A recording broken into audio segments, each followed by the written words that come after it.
मंत्रमयी मणि का रहस्य बहुत समय पहले एक छोटे से गांव में आरव नाम का एक 10 साल का चंचल और जिज्ञासु बच्चा रहता था।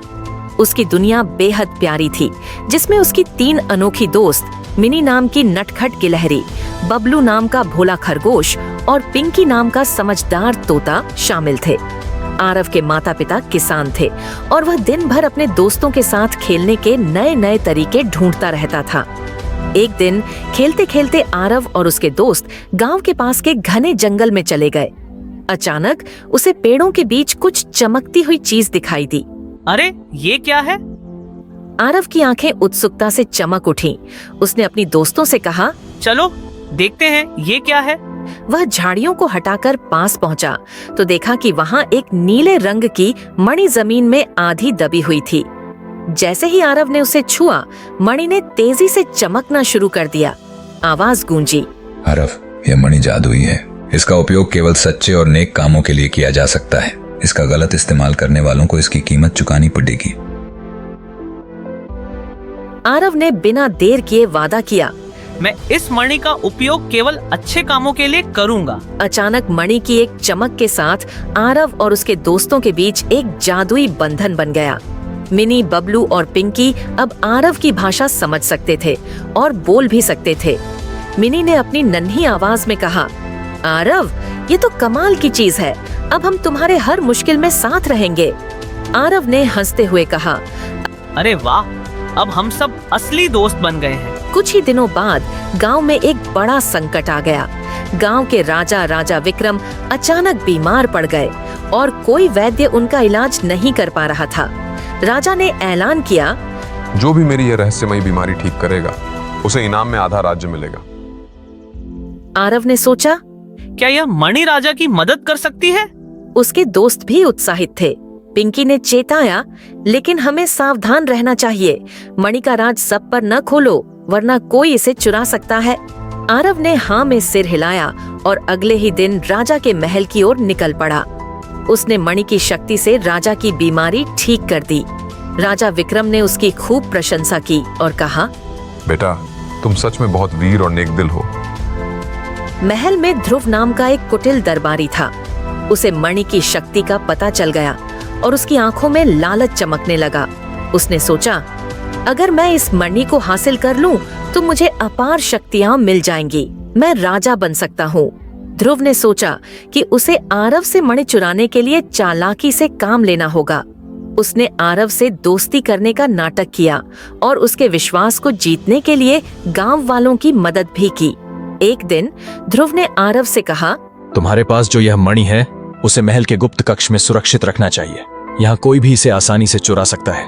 महल में यह हमेशा तुम्हारे पास रहेगी।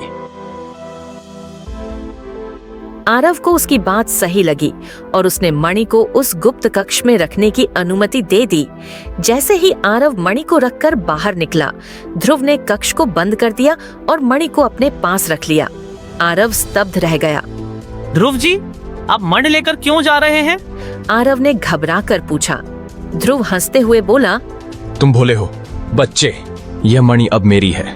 इसका उपयोग केवल मैं ही करूंगा। ध्रुव की धोखाधड़ी से आहत आरव ने मणि को वापस पाने का निश्चय किया। उसने अपने दोस्तों के साथ योजना बनाई। पिंकी ने सबसे पहले ध्रुव पर नजर रखने का काम लिया। उसने देखा कि ध्रुव मणि को अपने कमरे के अंदर गुप्त तिजोरी में छिपाता है।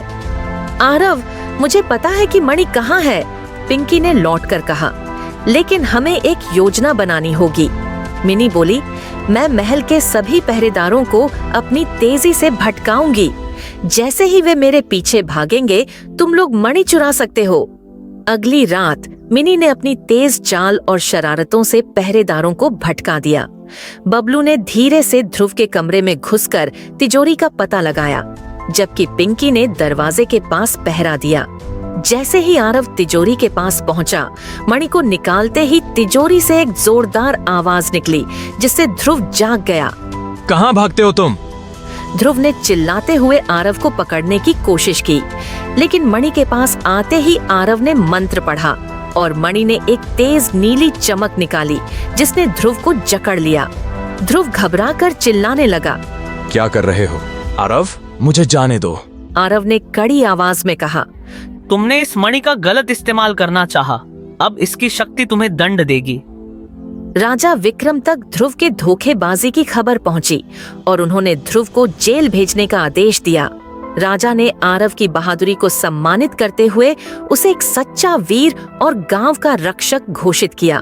लेकिन आरव ने राजा से कहा, महाराज, मैं चाहता हूँ कि इस मणि को यहाँ न रखा जाए। इसे जंगल में अपनी जगह पर ही छोड़ देना ठीक होगा। इससे यह हमेशा अच्छाई की राह पर चलने वालों का मार्गदर्शन करेगी। राजा ने आरव की बात मानी और आरव ने अपने दोस्तों के साथ मिलकर मणि को उसी झाड़ी में वापस रख दिया जहां से उसने उसे पाया था। उस दिन के बाद गांव के लोग आरव और उसके दोस्तों को वीरता और अच्छाई की मिसाल मानने लगे और कहते हैं, जब भी किसी नेक दिल इंसान को मदद की जरूरत होती, जंगल में नीली रोशनी चमकती है, जैसे मणि अभी भी अपनी उपस्थिति का संकेत दे रही हो। अगर आपको मोरल एडवेंचर्स की कहानियां पसंद आती हैं, तो हमारे चैनल को सब्सक्राइब करें और वीडियो को लाइक करें।